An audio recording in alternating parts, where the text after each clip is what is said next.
Welcome to Next Week Last Night. I am your host, Stuart Johnson. Thank you so much for joining me.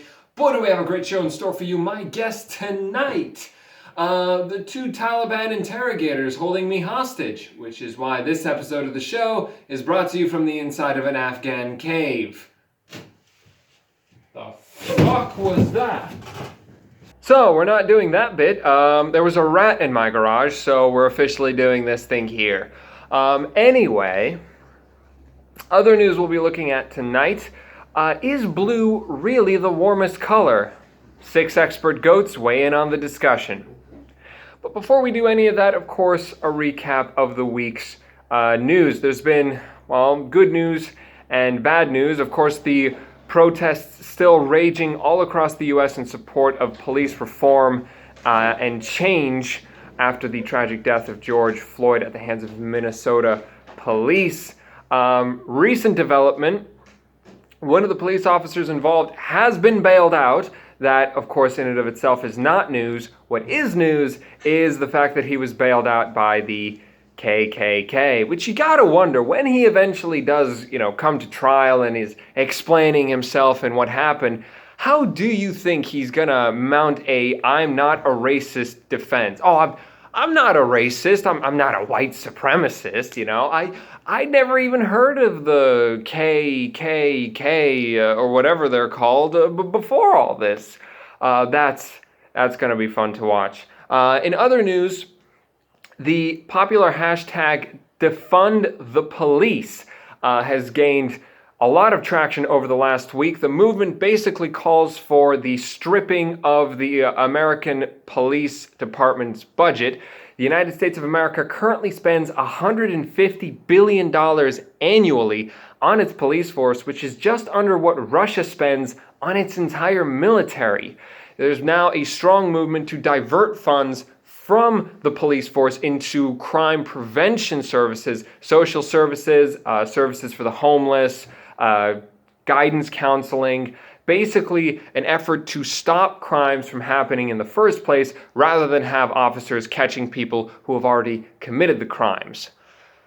But none of this is our main story tonight. You see, currently, Next Week Last Night is headquartered in Croatia, the newest member of the European Union. And with that, I thought it would be apt if for this episode we took a closer look at the European Union and some of its recent successes and troubles. So with that said, our main story tonight concerns the European Union. You know, that thing Britain wanted to leave. Now, the EU has come into a lot of hot water recently for its handling, or let's say lack of handling, of the COVID-19 crisis, particularly at the hands of Italy, whom they effectively threw under the bus. And the Italians are right to be mad. I mean, the EU basically acted like a bunch of frat boys going on a night out. At first they were like, none of us get laid if we don't all get laid. And then, Lana Rhoades walked in through the door and suddenly it was every man for himself. But that is not the only way in which the EU has dropped the ball on a lot of its member nations recently. And we all remember the Brexit fiasco that just reached its conclusion earlier on this year. Who, by the way, who would have thought that Britain leaving the EU would be like one of the least important bits of news to come out of 2020?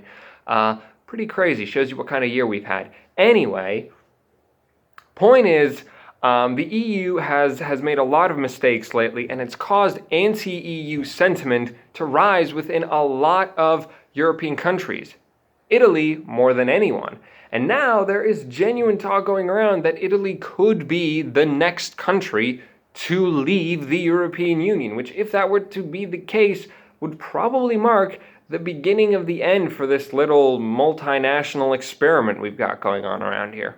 So with that, let's take a look at some of the successes and failures of the EU's recent policies, I suppose, and take a look in how those policies can be improved and what some of the misconceptions surrounding the EU currently are.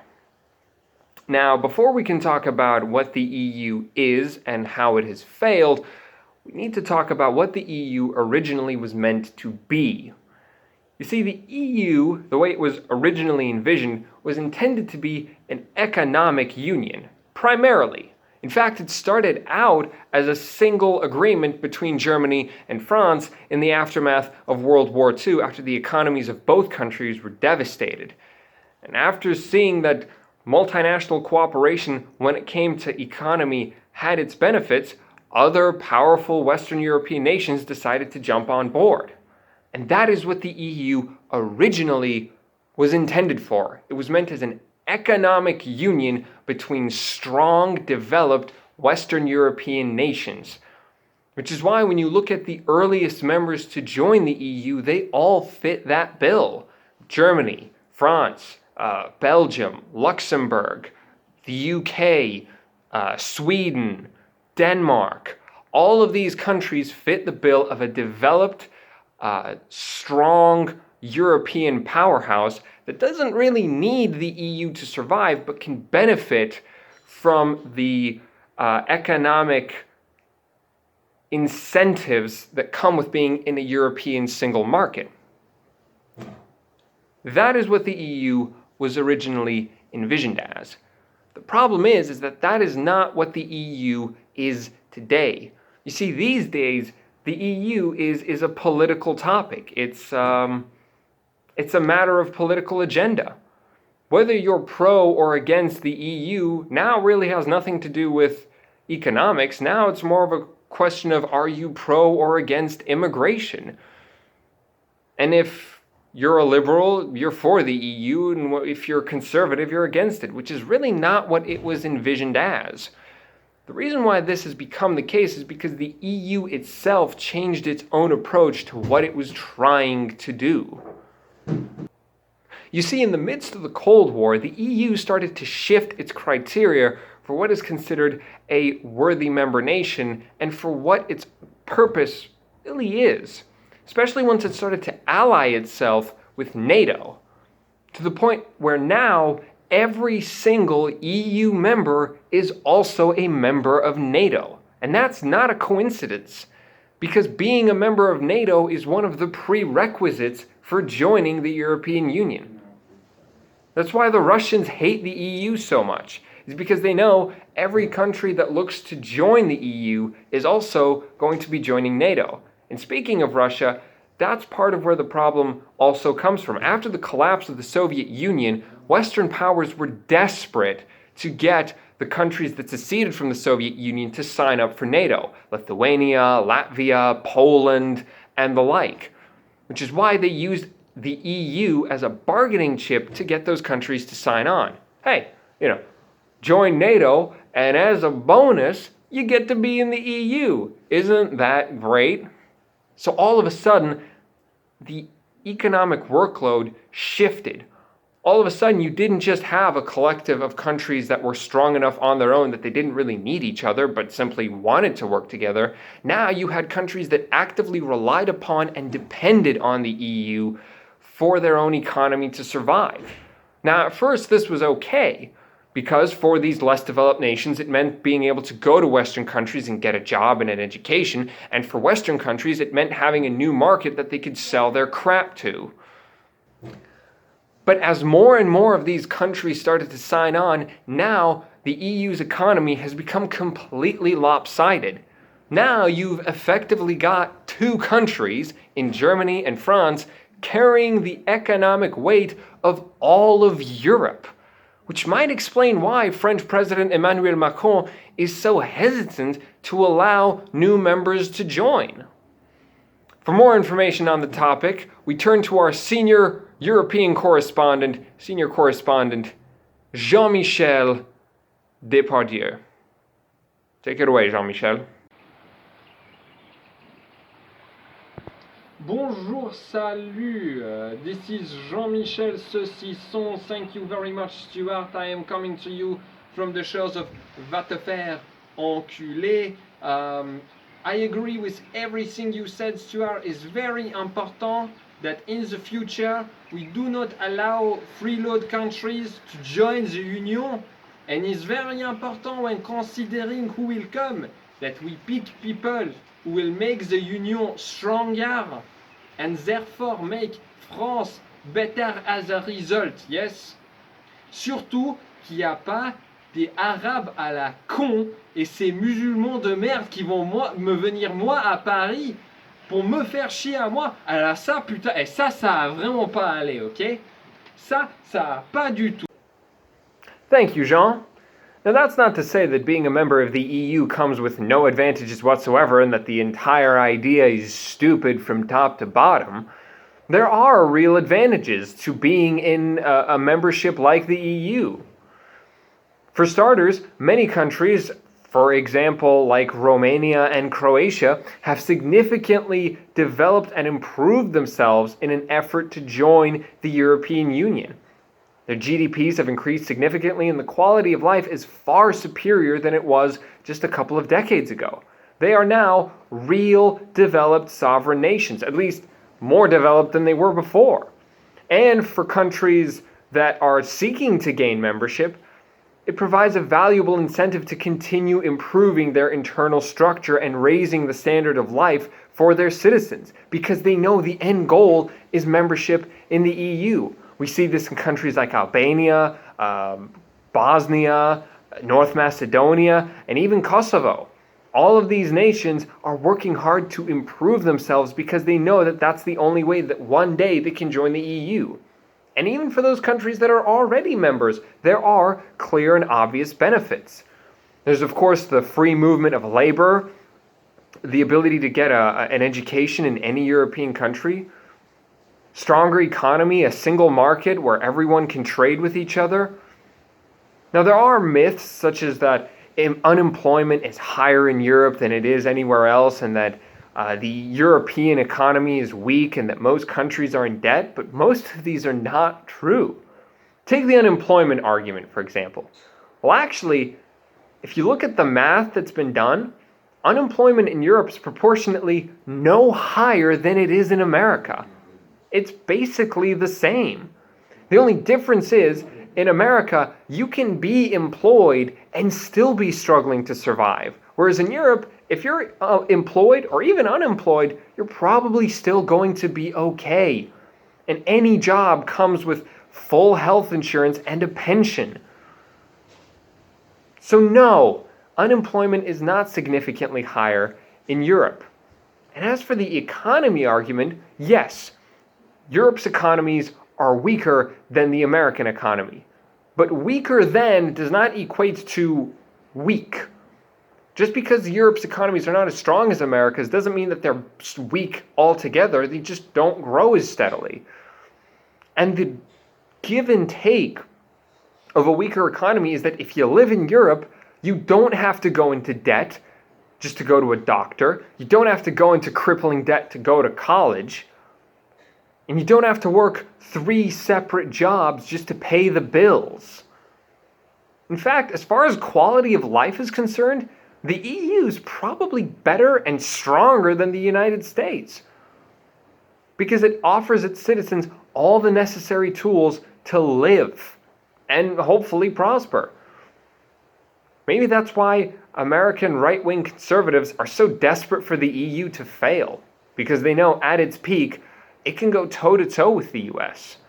And as for those economic struggles of countries like Greece and Italy, it has been proven time and again that the economic struggles of those countries have little to nothing to do with the EU itself. Greece's economy would have crashed with or without the EU. It would have made zero difference. And the similar sort of thing can be said for Italy.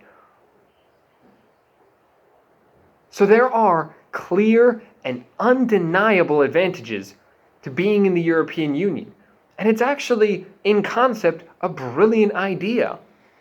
So what is it that the heads of the EU, the European Parliament, the Council, what can they do to adapt and evolve this institution to get to the next level? Because that is what is required here. Like any organization, the EU needs to evolve if it is going to survive. Well, for one, a little bit of structure would be nice. One of the most common complaints that I hear from people when they talk about arguments against the EU is that there's really no clarity as to who is in charge. People constantly refer to Europe, the EU, Western Europe, but who are you really talking about? If I want to know who is responsible for the struggles of the EU, or if I want to know who is behind a certain decision that the EU is taking, what phone number do I dial? What email do I turn to? There isn't really a lot of clarity, and this lack of clarity has created a lack of accountability, because really the finger's not going to get pointed at anyone specifically. Maybe it's time the EU considered creating some sort of chairman or president or CEO or anything that basically puts one person up on top as the face of the whole thing. That way at least we have some clarity as to who is in charge. Or at least we have a direct ambassador if we want to raise concerns or issues that we have. We need to know who it is that's making these decisions. And if we can't know specifically, we need a face at least to attach to all of it. Whether you like America's policies or not, you know who is in charge and you know who's making them. It's Donald Trump. He's in charge. So when things go right, he gets, well, he doesn't get the credit, but he sometimes probably would get the credit. And when things go wrong, he definitely gets the blame. Same thing goes with the Prime Minister of the UK. Same thing goes with the President of any country. The EU needs something like that. And on top of that, the EU needs to reconsider the criteria by which it selects new member nations. It needs to start being more rigorous in choosing which countries get to join, because you can't afford freeloaders. And lastly, there needs to be systems put in place to ensure that once a country does join, they don't just stop trying to improve themselves or trying to contribute something of value. Because there are multiple EU nations that essentially contribute next to nothing to the EU as a whole. They don't export anything, they don't make anything. They have no value, they bring nothing to the table. They're just another member, another set of mouths to feed. Why shouldn't there be a mechanism in place for members to get kicked out? Sorry, if you don't fulfill certain criteria, if you're not working to maintain yourself and improve yourself and contribute to the EU as a whole, you can get kicked out. If you're like Greece and you have mounting debts and you keep taking our money and not giving it back and not doing anything to fix your issues, why shouldn't we be able to kick you out? Because maybe if there was a threat of being kicked out, countries would try harder to contribute. Just an idea. And one more thing. We need to stop creating a system that puts certain countries at an economic disadvantage and makes them totally dependent on foreign imports. Take Croatia, for example, who imports a hell of a lot more than it exports, mainly because of EU regulations that forbid them from making their own stuff, so as to not saturate the market. Well, now that the borders have closed, and Croatia isn't making any of its own shit, well, the country's kind of screwed because of systems that were put in place by the EU. These are the kind of things that need to be addressed, and soon, because if they aren't, there's a real chance this organization may not survive the coming decade. And that would be a great shame, because the European Union is probably the best idea anyone on this continent has had in a very long time. And that's saying something, because boy, have we had some shit ideas. I mean, there's the whole international slave trade, and don't even get me started on the wars. And it's just a lot of bad ideas. A lot of bad ideas. There's a chance here to make something truly great that could last for many, many centuries to come and be better than anything we've ever had before. But we gotta make sure we get it right. And it starts, just like any alcoholic, it starts with admitting there's a problem. Who knows though? Maybe by the time this video is up, Italy will have announced that they're leaving. Because that's the kind of year 2020 has been. Oh, and just on an entirely separate note, returning to the news of the week and the defund the police movement, and circling back to last week's topic, I would like to say that while the United States does spend $150 billion on its police force, it spends $800 billion on its military. we're going to defund the police, maybe we should consider defunding the military as well. Because if you cut military spending in half, you'd still be the top spenders on the planet, but we would have an extra $400 billion to play with. And I think you could launch some pretty nifty social, let's call them improvements with that kind of cash.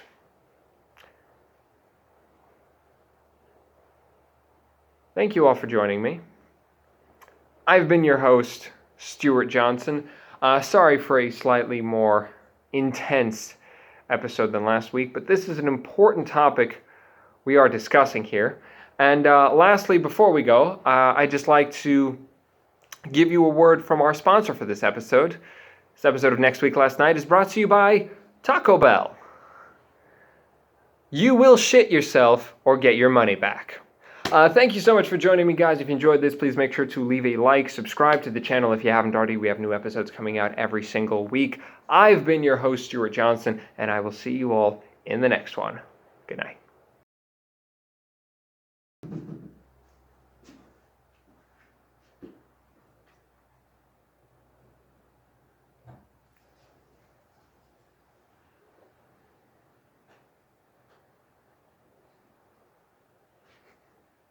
It's okay, I'll cut the video, so it's fine. I'll just edit this out.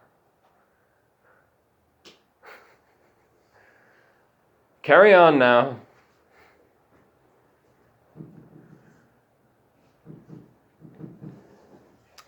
Amateurs. I am surrounded by amateurs. Anyway.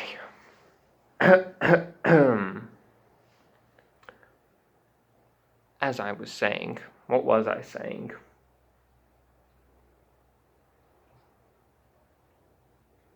Yes, okay.